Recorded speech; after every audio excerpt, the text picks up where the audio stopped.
میں بات کر رہا ہوں بالی ووڈ کی ایک فلم کیسری کی۔ یہ فلم ہمارے لیے باعث تشویش کیوں ہے؟ دراصل فلم کیسری اسلام اور مسلمانوں کو بدنام کرتی ہے۔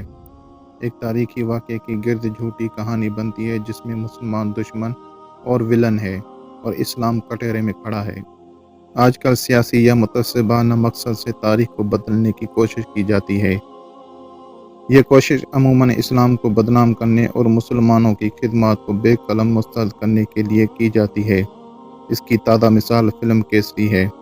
فلم ساز دعویٰ کرتے ہیں کہ یہ فلم تاریخی واقعات پر مبنی ہے، حالانکہ تاریخ سے چند واقعات اور کردار اٹھا کر ان کو ایک فرضی کہانی کی صورت میں پیش کیا گیا ہے، جس کا مقصد اسلام اور مسلمانوں کو غلط نقطہ نظر کے ساتھ پیش کرنا ہے۔ اس میں دو رائے نہیں کہ 1897 میں ہوئی سارا گڑھی کی جنگ میں 36 سکھ ریجیمنٹ کے 21 سپاہیوں کی بہادری اور قربانی ایک اہم تاریخی واقعہ ہے، لیکن یہاں ان کی قربانی کو صحیح تاریخی تناظر میں پیش کرنا ضروری ہے۔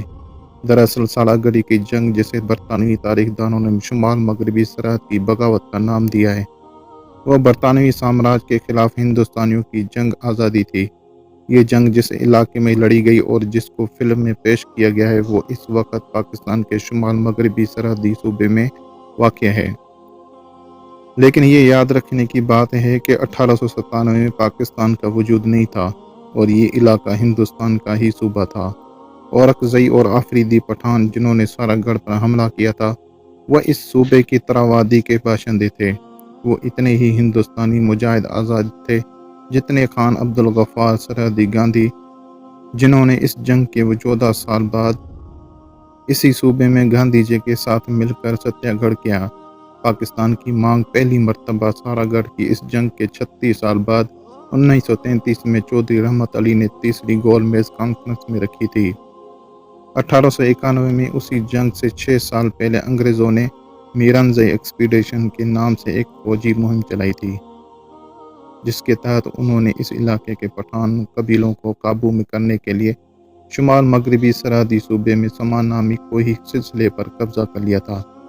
اس مہم کے دوران انگریزوں نے سارا گڑھ نامی ایک پٹھان علاقہ، جو کسی قدر اونچائی پر تھا، اس پر حملہ کر کے اسے تباہ کر دیا تھا اور اس مقام پر سارا گڑھی کے نام سے ایک قلعہ تعمیر کر لیا تھا۔ پھر انگریزوں نے سارا گڑھی اور اس کے قرب و نواح کے قلعوں کی حفاظت کے پیش نظر آس پاس کے سبھی گاؤں کو تباہ و برباد کر دیا تھا۔ اپنے وطن کو انگریزوں سے آزاد کر کے دوبارہ حاصل کرنے کے لیے ان پٹھانوں نے 1897 میں یہ جنگ لڑی تھی۔ میرنزئی مہم سارا گڑھی اور اطراف کے قلعوں کی حفاظت کے لیے سکھوں کو منتخب کرنے کی برطانوی مورخ دو وجہ بتاتے ہیں۔ اول یہ کہ برطانوی فوج کے پٹھان فوجی اپنے قبیلے کے خلاف تلوار اٹھانے پر بغاوت کو ترجیح دیتے تھے، جبکہ سکھ سپاہیوں نے 1857 میں ہی انگریزوں کے حق میں اپنی وفاداری کا ثبوت پیش کر دیا تھا۔ متعدد انگریز مورخوں نے اس کی طرف اشارہ کیا ہے کہ 1857 میں سکھ سپاہیوں نے باقیوں کا ساتھ نہیں دیا تھا، اس لیے بعد میں انگریزوں نے پنجاب کو اپنی فوج کی بھرتی کا سب سے بڑا مرکز بنایا اور اسی پالیسی کے تحت 36 سکھ ریجیمنٹ کی تشکیل ہوئی۔ دوسری وجہ یہ تھی کہ سکھوں اور پٹھانوں کی پرانی دشمنی تھی اور پنجاب کے سرحدی علاقوں میں مہاراجہ رنجیت سنگھ جی کے زمانے سے سکھوں اور پٹھانوں کی کئی جنگیں ہوئیں، اس لیے پھوٹ ڈالو اور راج کرو پالیسی کے تحت انگریزوں نے پٹھانوں سے لڑنے کے لیے سکھوں کا انتخاب کیا تھا۔ یہ وہ پس منظر ہے جس میں پٹھان اور سکھ فوجیوں نے سارا گڑھ کی جنگ میں ایک دوسرے کو اپنا مد مقابل پایا۔ اس تاریخی پس منظر کا ذکر کیے بغیر فلم کیسری میں اس جنگ کا سبب ایک فرضی واقعے کو بتایا گیا ہے۔ فلم کے مطابق ایشر سنگھ اکشے کمار نے پٹھان قبیلے کے ایک ملا کے چنگل سے قبیلے کی ایک لڑکی کو بچایا۔ شریعت کے خلاف ورزی کے جرم میں ملا اس لڑکی کو موت کی سزا دینا چاہتا تھا اور ایشر سنگھ نے اس لڑکی کو بچا لیا۔ اس لڑکی کو موت کی سزا دینا چاہتا تھا اور ایشر سنگھ نے اس لڑکی کو بچا لیا۔ اپنے اندرونی معاملات میں دخل اندازی کا بدلہ لینے کے لیے پٹھانوں نے سارا گڑھ قلعے پر حملہ کر دیا۔ فلم میں جنگ کی شروعات بھی اسی طرح ہوتی ہے کہ وہی ملا اب پٹھان لشکر کے سپہ سالاری کرتے ہوئے پھر اسی لڑکی کو گھسیٹتے ہوئے قلعے کے سامنے لاتا ہے اور اس کا سر قلم کر دیتا ہے۔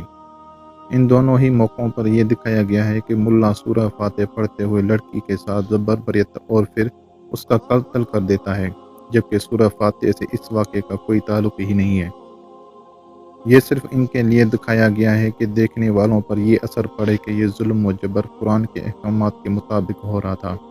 اس طرح فلم ساز نے اس جنگ کا پورا پس منظر ہی بدل دیا۔ یوں ملک کی آزادی کے لیے لڑنے والے پٹھان ظالم اور گمراہ ہو گئے اور انگریزوں کے لیے لڑنے والے سکھ برحق قرار پائے۔ اس کے علاوہ جنگ میں پیش آنے والے واقعات کو بھی بدل دیا گیا ہے۔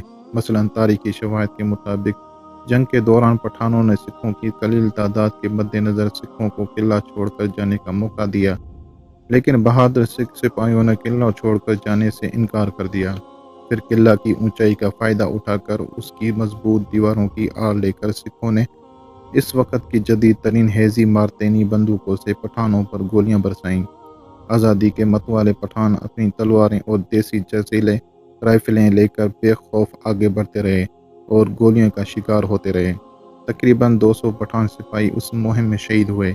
آخر 2 پٹھان گولیوں سے بچتے ہوئے قلعے کی دیوار تک جا پہنچے اور اپنے ننگے ہاتھوں سے مٹی کھود کھود کر قلعے کی دیوار کی جڑ میں خود گڈھا کھود دیا۔ بنیاد کے تلے کی مٹی ہٹ جانے سے دیوار گر گئی۔ دیوار کے گرتے ہی پٹھان فوج کو لے کر قلعے میں داخل ہو گئے۔ قلعے میں تعینات سبھی سکھ فوجی بہادری سے لڑتے ہوئے شہید ہو گئے۔ کیونکہ سکھ فوجیوں میں سے کوئی بھی زندہ نہیں بچا، اس لیے یہ ممکن ہے لڑائی کے دوران ہونے والے واقعات کے بیان میں فلم سازوں کو کچھ تخلیقی آزادی لینے کی چھوٹ مل گئی، مگر یہ فلم تو جو تاریخی شواہد موجود ہیں ان کے بھی برخلاف ہے۔ جیسے کہ 36 سکھ ریجمنٹ کے کمانڈر لیفٹیننٹ کرنل جان ہوٹن نے پوری لڑائی کا بیان اپنی ڈائری میں لکھا تھا، جس کو ان کی موت کے بعد ان کے جونیئر آفیسر میجر ایسی عاطف 1900 میں شاہد شدہ ہوٹن کے سواہم میں شامل کیا ہے۔ فلم کیسری میں تاریخ کے برعکس پٹھانوں کے قلعہ چھوڑنے کے موقع کو دھوکہ دکھایا گیا ہے، جس کی آڑ لے کر 2 پٹھان قلعے کی دیوار تک پہنچ کر اسے بارود سے اڑا دیتے ہیں۔ فلم میں ایک تصوراتی واقعہ اور جوڑ دیا گیا ہے، جس میں اکشے کمار اپنے جوانوں سے جھوٹ بول کر یہ کہہ دیتا ہے کہ انگریز افسروں نے اسے قلعہ چھوڑ کر پیچھے ہٹنے کا حکم دیا ہے۔ ناظرین کو بتایا جاتا ہے کہ اس نے ایسا اس لیے کیا تاکہ سکھ فوجی انگریزوں کی غلامی کے بندھن سے آزاد ہو جائیں اور آزاد سپاہیوں کی طرح موت کے منہ سے جانے کا فیصلہ خود کریں۔ یہاں سے سکھ سپاہیوں کے مکالموں میں آزادی، اپنی مٹی اور قوم جیسے لفظ بار بار آتے ہیں۔ ایک تو پٹھانوں سے مجاہد آزادی ہونے کا فخر لے گیا تھا، اس پر ستم ظریفی یہ کہ انگریز سپاہی آزادی کی زبان بول رہے ہیں۔ اس جنگ کے مورخ جے سنگھ سوہال لکھتے ہیں، 36 ریجمنٹ کی ٹکڑی کے آخری زندہ بچے سپاہی سگنل میں گرومکھ سنگھ نے سگنلی ٹاور میں اپنی گولیاں ختم ہونے پر آخری گولی سے خودکشی کر لی تھی، لیکن فلم میں جلتا ہوا گرومکھ ٹاور سے نکلتا ہے اور ادرک زیوں کے سردار گل بادشاہ کو پکڑ لیتا ہے اور اس کی بارود کی پوتلی میں آگ لگا دیتا ہے، جس سے دونوں دھماکے میں مارے جاتے ہیں۔ اکشے کمار مرتے مرتے ظالم ملا کو موت کے گھاٹ اتار دیتا ہے۔ حقیقت میں نہ تو گل بادشاہ لڑائی میں مارا گیا تھا اور نہ ہی ملا، وہ عالم جس نے 1857 میں انگریزوں کے خلاف جنگ کا فتویٰ دیا تھا۔ جہاد کے لفظ کو بھی فلم میں بہت غلط روشنی میں دکھایا گیا ہے۔ ظالم ملا فلم میں بار بار اس لفظ کا استعمال کرتا ہے۔ ایک منظر میں تو وہ خود یہاں تک کہہ دیتا ہے کہ جہاد تو میرے ہاتھ میں محض ایک ہتھیار ہے۔ اس طرح اسلامی فوبیا کی جو تصویر ہے وہ مکمل ہو جاتی ہے۔ اول تو یہ بھی یاد رکھنا چاہیے کہ 1857 کے غدر کی رہنمائی مسلم امہ یا مولویوں نے کی تھی، جنہوں نے برٹش حکومت کے خلاف جہاد کا فتویٰ دیا تھا، اور غدر کے نام ہو جانے پر انہوں نے اپنے خون سے اس کا خون بہا ادا کیا تھا۔ کہا جاتا ہے کہ دلی سے کلکتہ تک گرانڈ ٹرنک شاہراہ پر ایک بھی ایسا درخت نہیں تھا جس پر انگریزوں کی فتح کی نشانی کے طور پر کسی عالم کی لاش نہ لٹکی رہی ہو۔